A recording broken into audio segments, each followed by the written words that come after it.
Buenos días, mi nombre es Christopher Bermeo, soy residente de segundo año del Servicio de Ortopedia y Traumatología del Hospital Británico y en conjunto con el equipo de columna hoy vamos a hablar acerca de la mielopatía cervical y las indicaciones para la vía anterior y vía posterior quirúrgica.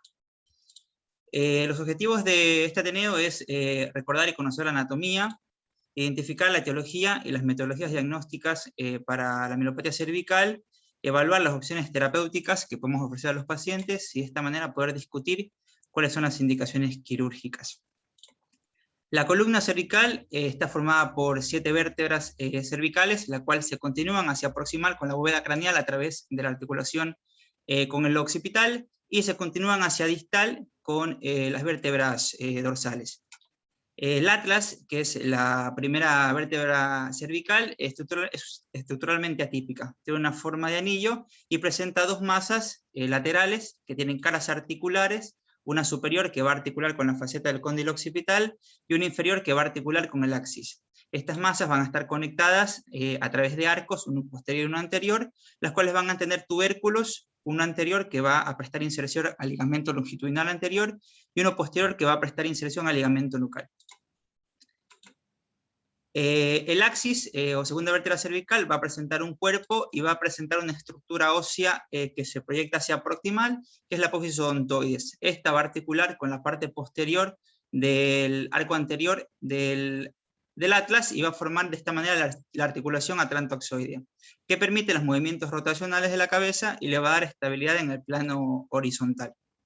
El resto de las vértebras cervicales van a presentar una estructura similar al resto de las vértebras, con un cuerpo, apófisis transversas, apófisis espinosas y superficies articulares o facetas. Entre vértebra y vértebra vamos a encontrar un cuerpo disco intervertebral, y algo importante en las vértebras cervicales es que a partir de la tercera a la séptima vértebra cervical vamos a encontrar unas proyecciones laterales llamadas procesos uncinales que van a contactarse con la superficie inferior de la vértebra superior y forman articulación uncovertebral.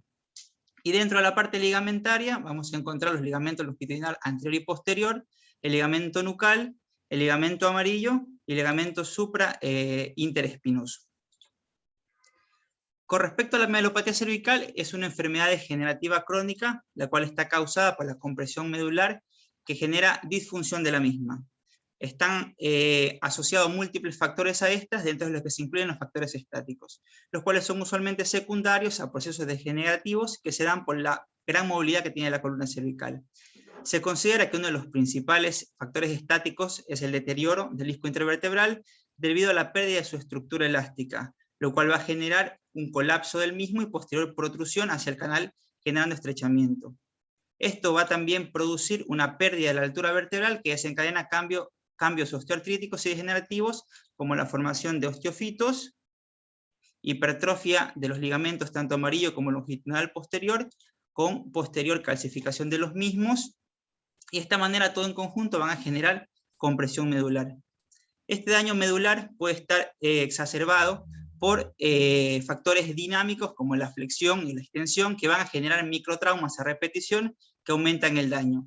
Y de esta manera se va a generar un daño directo a través de las neuronas con posterior desmielinización, daño axonal y con el siguiente desarrollo de factores moleculares como la isquemia y apoptosis. La incidencia de la mielopatía cervical es variable. Se considera que existe de 4.1 a 60 por cada 100.000 habitantes. Esto está en aumento constante y conlleva alto riesgo de discapacidad. Se considera que existe un mayor riesgo tanto para hombres que para mujeres y va aumentando su incidencia conforme avanza la edad a partir de los 50 años. Las manifestaciones clínicas son variables. El inicio puede ser insidioso, pero el síntoma predominante es el dolor. Se considera que la mielopatía cervical es la causa más común de disfunción de médula espinal no traumática.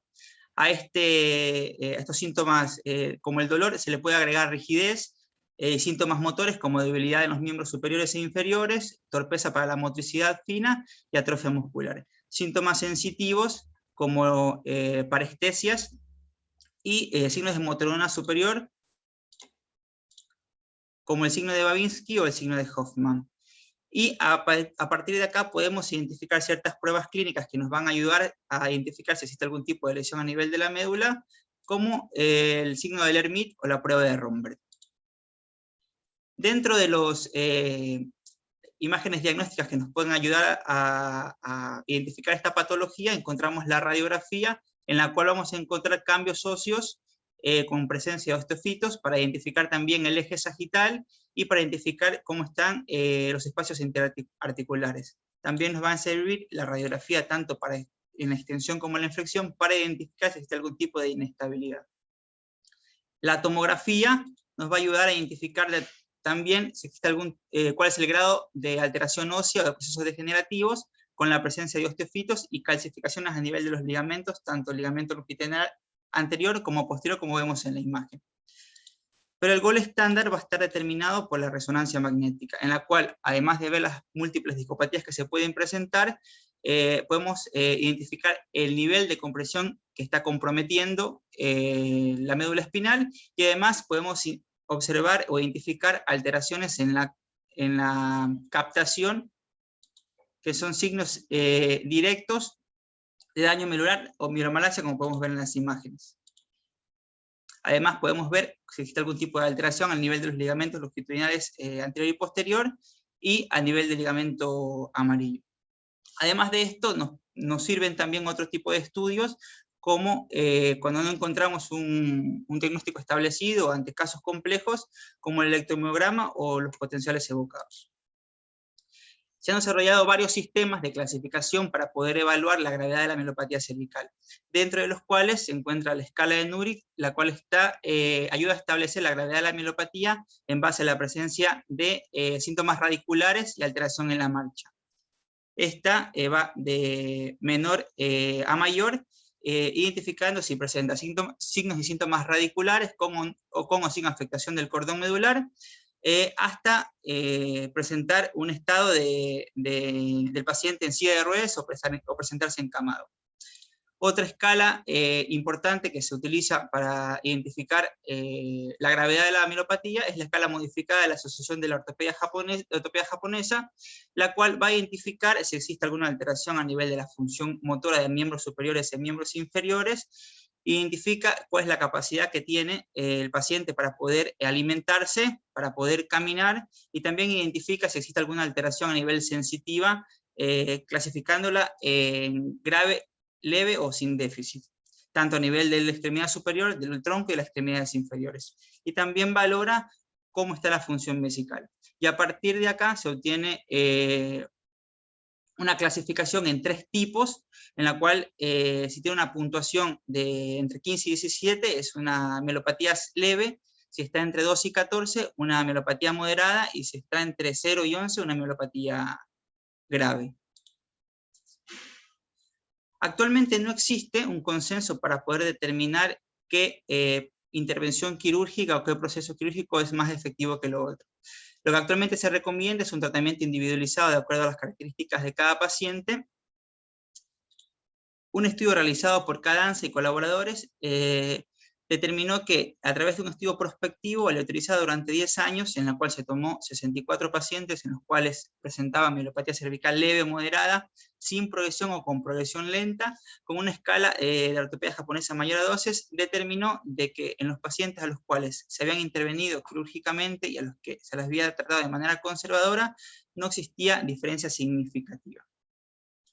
Por el contrario, un estudio realizado por Feng y colaboradores determinó de que hizo un estudio retrospectivo en el cual se tomaron 517 pacientes, de los cuales 256 fueron intervenidos quirúrgicamente y 261 en tratamiento conservador, con lo que se tomó en cuenta fue la puntuación de la ortopedia japonesa, la tasa de recuperación y la puntuación de ACE, que es una puntuación en la cual nos ayuda a determinar el grado de deterioro neurológico del paciente.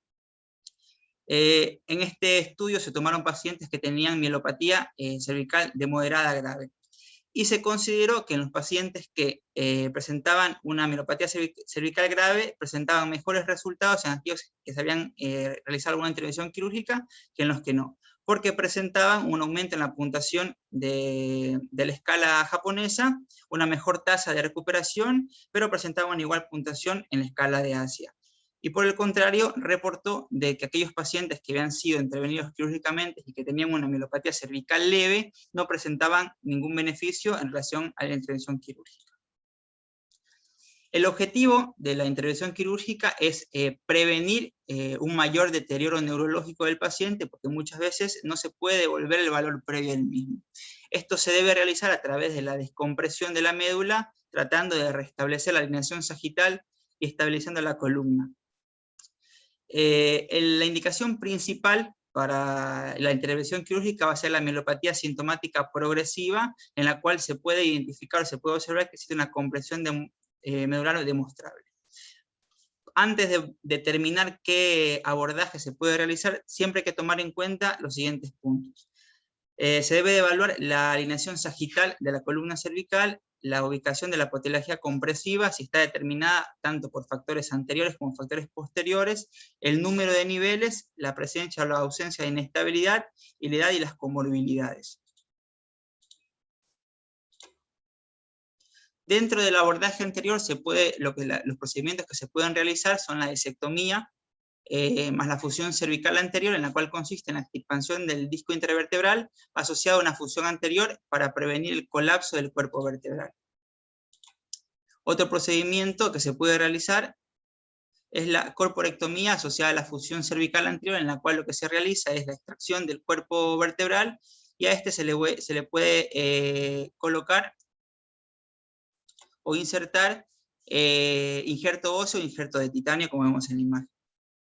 Y otro de los procedimientos que se puede realizar a través del abordaje anterior es la artroplastía, que se realiza usualmente en pacientes seleccionados, pacientes jóvenes o pacientes que presentan algún tipo de déficit neurológico agudo por algún tipo de discopatía. Las ventajas del abordaje anterior es que se puede realizar una descompresión directa de aquellas patologías de la columna cervical anterior, como la presencia de osteofitos anteriores o la osificación del ligamento longitudinal posterior, y también la presencia de hernias. Una ventaja que tiene el abordaje anterior es que preserva la musculatura posterior. Otra ventaja que tiene es que si el paciente presenta algún tipo de alteración a nivel de tipo cifosis, este abordaje tiene la capacidad para descomprimir y corregir la cifosis, debido a que permite ajustar el ángulo cervical a través de la colocación de injertos. Estos pacientes que se someten a un abordaje anterior tienen una menor tasa de dolor postoperatorio y menor tasa de infección. Otra ventaja que presenta el abordaje anterior es que permite un alargamiento axial, y se ha demostrado que en el postoperatorio inmediato presentan una puntuación de la escala japonesa mucho más alta, pero no significativa a largo plazo. Las desventajas que presentan el abordaje anterior es que cuando se intenta realizar un procedimiento, cuando existen más de 2 niveles, tiene una mayor complejidad y tiene una mayor tasa de complicaciones. Estos pacientes pueden tener una mayor tasa de reintervención si se elige mal al paciente, como por ejemplo si tiene algún tipo de patología compresiva posterior. Se considera que tienen una mayor tasa de pérdida de sangre intraoperatoria, interviene un mayor tiempo quirúrgico debido a que a las partes blandas y al sistema vascular que se encuentra a este nivel, y demanda un mayor tiempo quirúrgico, por lo que va a demandar un poco más de estadio hospitalaria. Usualmente la mayor pérdida de sangre intraoperatoria y mayor tiempo quirúrgico se ve en los pacientes a los que son sometidos a corporectomía. Dentro de las complicaciones que se pueden encontrar, Timothy realizó un estudio retrospectivo en el cual pudo demostrar que las complicaciones asociadas a la vía anterior específicamente son disfagia, la posible lesión del nervio laringio, la perforación esofágica y la lesión de grandes vasos. Con respecto al abordaje posterior, los procedimientos que se pueden realizar son la laminectomía aislada, que consiste en eliminar los elementos posteriores para de esta manera aumentar el diámetro del canal. Actualmente el procedimiento de la laminectomía aislada se encuentra no en desuso, pero usualmente se lo asocia a la laminectomía más fusión, porque presenta un alto riesgo de cifosis postoperatoria, y la mayoría de los pacientes que presentan mielopatía cervical tienen algún grado de inestabilidad segmental. Es por esto que estos pacientes usualmente se los asocia a la fusión posterior. Esto va a ayudar a que los pacientes presenten una mayor estabilidad y mejorar algún tipo de grado de lordosis. Otro procedimiento que se puede realizar es la laminoplastía, que consiste en expandir el canal medular a través de la apertura de láminas en diferentes formas, puede ser en forma de seta, de puerta abierta o central, en la cual se lo realiza de forma de bisagra lateral o posterolateral, y posterior a esto se puede colocar injerto, suturas de alta resistencia o placas. Y también se puede realizar en estos pacientes la laminoplastía asociada a la fusión posterior, como vemos en la imagen. Las ventajas que presenta el abordaje posterior es que permite un abordaje multinivel, permite una estabilización y descompresión posterior directa, la cual nos ayuda a hacer ayuda a la descompresión mucho más expansiva, presenta menor tasa de complicaciones en relación a cuando se intenta realizar una vía anterior multinivel, y en el caso de la laminoplastía aislada, tiene la posibilidad de preservar los elementos posteriores. Las desventajas que presenta el abordaje posterior es que disminuye la lordosis cervical, por lo que cuando tratamos de identificar al paciente que va a ser sometido a un procedimiento posterior, debemos identificar de que no exista una cifosis previa, debido a que, como lo mencionaba previamente, como vemos en la imagen de la derecha, en los pacientes que pueden ser sometidos a la laminectomía pueden desarrollar posteriormente una cifosis progresiva y de esta manera una inestabilidad tardía. Dentro de las complicaciones que se pueden generar por el abordaje posterior es la presencia de paresias radiculares o la paresia de C5, la posibilidad de desarrollar un hematoma postoperatorio inmediato, que es una de las complicaciones más graves y que se presenta con frecuencia, la posibilidad de desarrollo de infecciones, el desgarro de la dura madre con posterior fuga de líquido cefalorraquídeo.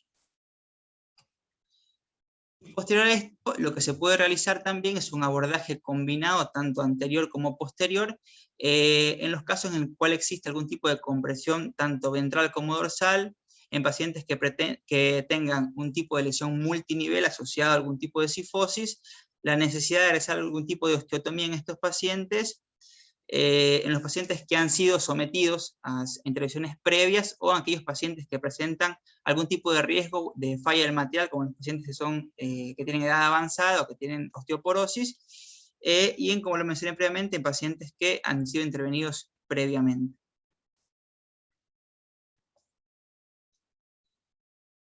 Bien. Actualmente, como lo mencionaba, no existe un consenso cuál de las vías, tanto anterior como posterior, predomina sobre la otra, cuál es mejor. Lawrence hizo un estudio, una revisión sistemática, en el cual determinó la efectividad y la seguridad en la vía anterior y posterior en pacientes que tenían más de 2 niveles de compresión. Estos pacientes comparó la puntuación de la escala japonesa de ortopedia, la presencia de complicaciones y de resultados neurológicos. Esto determinó que actualmente no existen cambios significativos tanto para la efectividad como la seguridad del procedimiento, y lo que determinan, lo que recalcan, es que debe existir un enfoque individualizado en estos pacientes. Otro estudio realizado por Lugo también comparó la vía anterior con la vía posterior, realizando una revisión sistemática en la cual comparó los resultados clínicos, las complicaciones y el trauma quirúrgico que se puede generar por la vía anterior y la vía posterior, en la cual comparó 10 estudios en pacientes que tenían compresión multinivel, y también determinó que no existen cambios significativos con respecto al pronóstico postoperatorio de los pacientes. Lo que sí determinó es que existe en el abordaje anterior un mejor resultado postoperatorio inmediato, pero en el postoperatorio a largo plazo presentaban mejoría neurológica similar. Y ahora presentamos los casos clínicos. Este es un paciente masculino de 58 años de edad que concurre por presentar una cervicobraquialgia bilateral asociada a alteración de la motricidad fina y parestesias en ambas manos, asociada a dificultad para la marcha.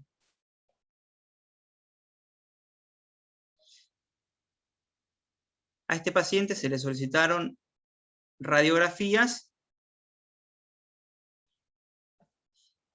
en las cuales se puede observar una disminución del espacio articular asociado a espondiloartrosis. Se solicitó una tomografía donde se puede observar la disminución de los espacios articulares asociados a osteofitos tanto en la parte anterior como posterior, asociado a hipertrofia facetaria a nivel derecho, y se solicitó una resonancia magnética en la cual podemos observar anterolistesis a nivel de la cuarta y quinta vértebra cervical, con signos de estrechez de canal a nivel de C6 y C7, y signos de mielopatía cervical y mielomalacia a nivel de C4 y C5. Tenía compromiso de los neuroforámenes bilateral a múltiples niveles, y se le había solicitado un potencial evocado, el cual había dado como resultado normal. Por lo que se realizó en este paciente una liberación y artrodesis cervical C3-C7 con descompresión medular C3-C4. La radiografía postoperatoria del paciente. Este es el control postoperatorio del paciente, donde se puede evidenciar la mejoría de la marcha con respecto a la inestabilidad que presentaba previamente. El segundo caso es una paciente femenina de 74 años de edad, con antecedentes clínicos de EPOC, hipertensión arterial y fibrilación auricular, que consulta por presentar cervicalgia de larga data, asociada a parestesia de los 4 miembros superiores e inferiores, en inestabilidad de la marcha. Se solicitaron radiografías, donde se puede observar espondiloartrosis a nivel de C3 hasta C7, y se solicitó una resonancia, donde se puede observar la discopatía a nivel de C3, C4, C5, C6, asociado a mielopatía C3, C7. Se solicitó un potencial evocado en el cual presentaba un compromiso de la vía aferente sensitiva, a expensas del componente cervical derecho, por lo que se decidió realizar en este paciente una laminoplastia a nivel de C3 y C6. Es una resonancia comparativa en la cual podemos valorar y observar la descompresión que se pudo realizar en este paciente. La de la izquierda es la resonancia preoperatoria, y la de la derecha es la resonancia postoperatoria.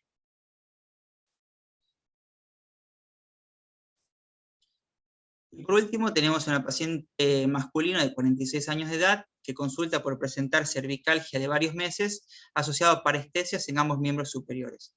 No tenía déficit motor. Presentaba un signo de Hoffmann-Pes negativo. Se solicitaron radiografías donde se puede observar la disminución del espacio articular a nivel de C5-C6 con rectificación de la columna cervical, y se solicitó la tomografía donde se puede observar osteofitos tanto a nivel de la quinta a la sexta vértebra cervical, con la presencia de artrosis facetaria. Se solicitó una resonancia donde se puede observar la protrusión discal a nivel de C5-C6 asociado a una mielopatía cervical C5-C6, C6-C7. Se solicitó un potencial evocado en el cual, como resultado normal, se realizó una descompresión radicular asociada a una disectomía y artrodesis intrasomática anterior C5-C6. Como conclusiones, se puede determinar que tanto la vía anterior como la vía posterior son efectivas en el tratamiento de la mielopatía cervical. La técnica quirúrgica y la vía que se va a realizar siempre debe individualizarse en cada paciente, y que actualmente los estudios no demuestran superioridad de una vía sobre la otra.